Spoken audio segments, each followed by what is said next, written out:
equations with all of our different functions.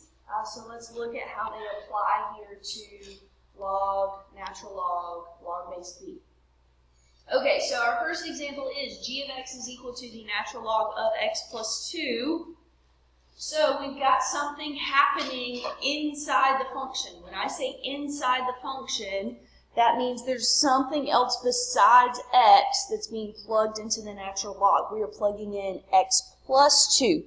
So anytime it's inside, y'all remember what happens? It's the opposite, right? It's the opposite. So x plus 2, it's the opposite, and when it's inside, it's left and right. So that plus 2 is going to shift our function left 2 units. Now, the main reason why I'm showing you this, guys, or why I'm going through this, is so that you don't have to go through and necessarily graph all these. You should be able to pick up on some of these differences without having to use your calculator. But you can fall back on it. Okay, I want to show you what I'm talking about here. Natural log is beside the 4 button, natural log of x plus 2. And if I graph it, okay, you can see here that we just talked about the fact that the domain, the function never shows up to the left of the y-axis. That's when it's just x in there. If you change what's in there, that can move.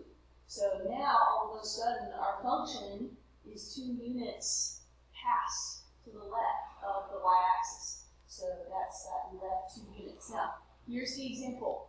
This looks kind of like the square root function. You know how the square root function just kind of appeared out of nowhere? This is a limitation of the calculator. Really, this function right here should be continuing down. It should be decreasing further than that. So it doesn't stop right there. It's going to keep going down. It's just your calculator, because of the way it graphs things, it doesn't do that. Now, I think Elliot has like the color edition. It may show more detail. Some of the more powerful, newer calculators do show a little bit more detail than these older ones.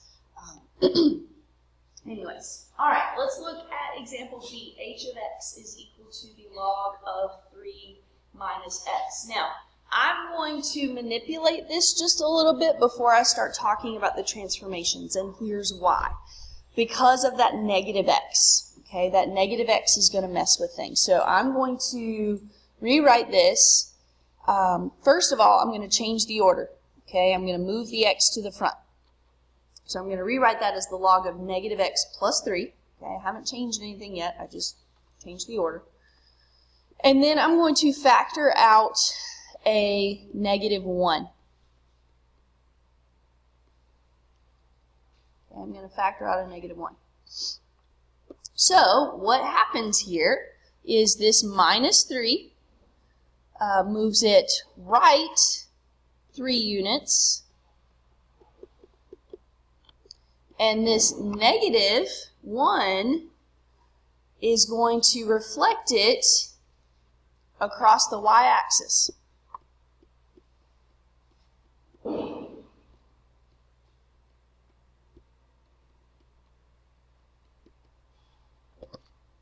Now, this is definitely one that I want to check. So I'm going to plug it in and see if I identified that correctly. The common log of 3 minus x. Okay, so you can see that we're shifted, well, first of all, it's reflected. Okay, it's reflected. Instead of increasing in this direction, when we move left to right, it's decreasing. Okay, that's where it's been reflected. And then it shifted right 3 units.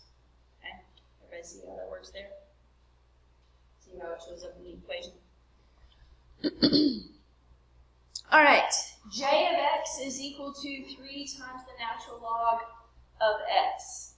Okay, well, what happened when we had those scalar multiples in front of our functions? What did that do? Anybody remember? Yes, what is your question? So, you know how you took out the negative? Yes.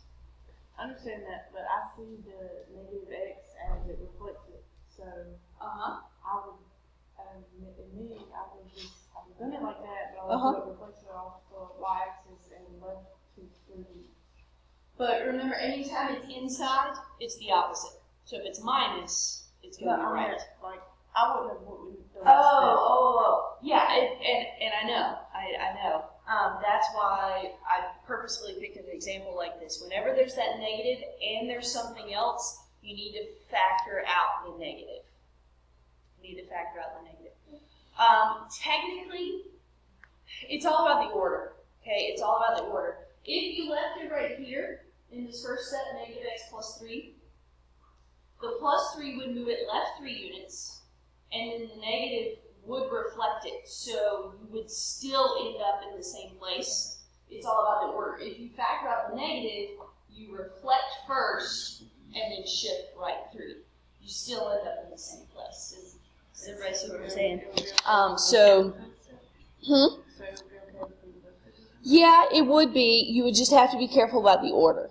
And now, I mean, the reality is all I'm asking you to do is match graphs with their equations. So it's not like I'm asking you to describe it or draw it without using your calculator. But yeah, it's all about the order. So this one you would reflect first and then move right 2, or right 3, excuse me. This one you would move left 3 units first and then reflect after that. Okay, it puts you in the same spot, but it's about the order. Good question. Okay, so does anybody remember what that 3 in front would do? Well, we don't know. Let's test some values. Okay, let's test some values. If it were not there, let's see if it. Well, let's just plug in 2. Okay, let's just plug in 2. If the 3 were not there, let's find out what the natural log of 2 is. The natural log of 2 is approximately this number. Okay, 3 times the natural log of 2 is this number. Let's try another one. The natural log of 6. What is 3 times the natural log of 6? What seems to be the relationship here? Huh? Yeah, the y values are going to be 3 times as large as the original. Okay, they're going to be 3 times as large as the original. So where your y value was here, now it's 3 times higher than that. So what it's doing, all your y values are, 3 times larger. So that is a vertical stretch.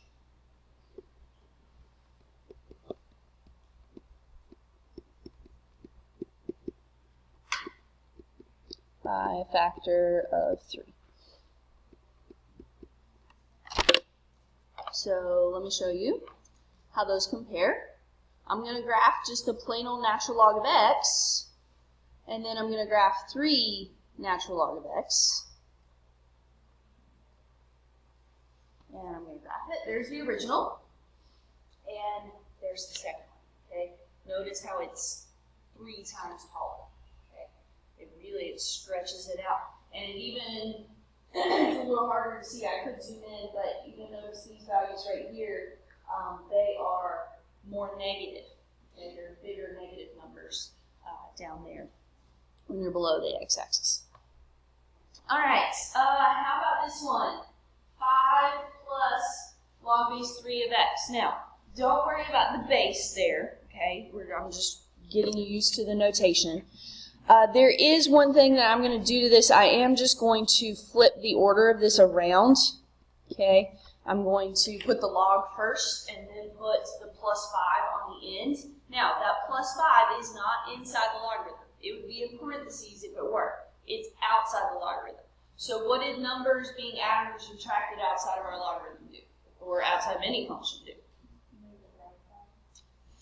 Outside is up and down. Okay, that's affecting the y values. Okay, because you've got, let me see if I can explain this. You've got the original function here. This is what you're comparing it to. you're taking that value and you're adding 5 to it. So you're taking your y value and you're adding 5 to it for every x value. Up here, you're changing your x values. So your x values are horizontal. That's why those are left and right. This is, you get an answer and you add 5 to it. That's a y plus 5. Y's are verticals. So outside is what you would expect. So this one goes up 5 units.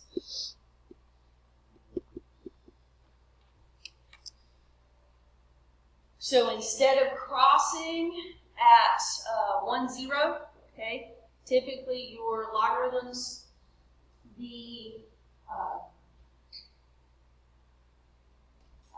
x-intercept is 1, 0. Instead of that being our x-intercept now, our function is going to be shifted up 5 units. So at 1, the y value is going to be 5 instead of 0. All right, the last one there. We have the natural log of 4x minus 7. We have two things going on here. We are multiplying our x's by 4. Remember what that is. X's are horizontal. It's the opposite of what we would expect. So multiplying by 4 actually shrinks things horizontally. Okay, so that's a horizontal shrink by a factor of 4.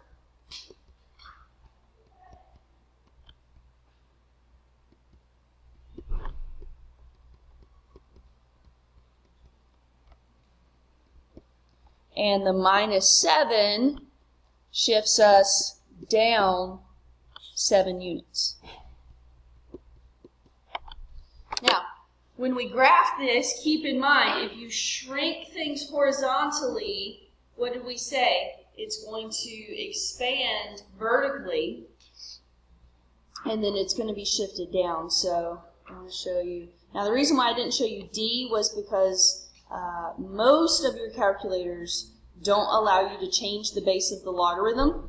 Okay, some of you who have the newer calculators, you can, but we'll find out how to fix that problem in a little bit. Okay, but if I graph the, I forgot to graph the original. Okay, so comparing, that is the translation. The second one was the original, so you can definitely see the shift down. The shrink is not quite so obvious because we've shifted it down so many units. But actually, let me take off the shift down so you can see the shrink. Okay, that's the second function. Okay, there's the original. So you can kind of see it is taller than the original. So horizontal shrink, when you squish it this way, it's got it, the only way you can go is up. That's how those are related. All right. Let's look at going from writing something that's in exponential form to writing it in logarithmic form. Okay. So we're going from